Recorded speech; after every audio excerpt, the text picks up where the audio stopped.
It was, as you pointed out, lovely. Not too hot temperatures today in the 70s. In fact, third day in a row in the 70s. Third day in a row cooler than average for this time of year, all coming off a hot Monday. That was where we started the work week at 88 degrees. We've been mild ever since, but we're going to end the work week on a warmer note. The 80s are back for tomorrow afternoon. 76 degrees currently. That's also the high for the day so far.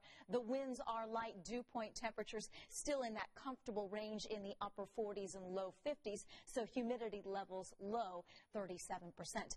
Temperatures will go up. Dew points will go up.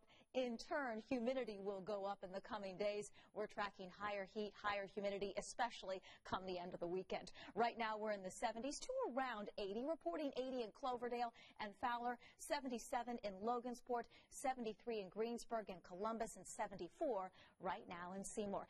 As expected, we had a few clouds this afternoon. No rain showing up on the radar, but as we go north and west, this is a weather system that we've been talking about the last couple of days. This thin line of cloud cover associated with a couple showers and thunderstorms will start to drift south, and it's a boundary in the atmosphere that we'll have to keep a close eye on for tomorrow afternoon and tomorrow evening. Right now, we've got the Friday forecast dry and warmer, a little breezy too. It'll be a warmer wind coming out of the west-southwest, 76 degrees by noon with high temperatures in the low to mid 80s, 82 in Indianapolis and Rushville, 84 in Greencastle and Lafayette tomorrow afternoon.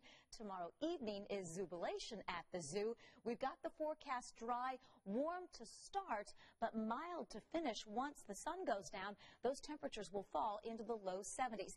That boundary in the atmosphere forecast to mainly impact the far northern part of the state with the chance for a couple showers, maybe a thunderstorm. We'll keep you posted on that. As we look ahead to the weekend, some sunshine in the Saturday forecast, and that's when the heat starts to arrive. Upper 80s to kick off the weekend, but the 90s will be close, and they will get here for Sunday, our first 90-degree day in the forecast for Sunday afternoon. Our Indians back at home this weekend. It's an evening game Saturday, an afternoon game on Sunday. It's going to be a hot one Sunday afternoon, 90, and then we get a string of 90-degree days with our next chance for storms, not until the middle part of next week.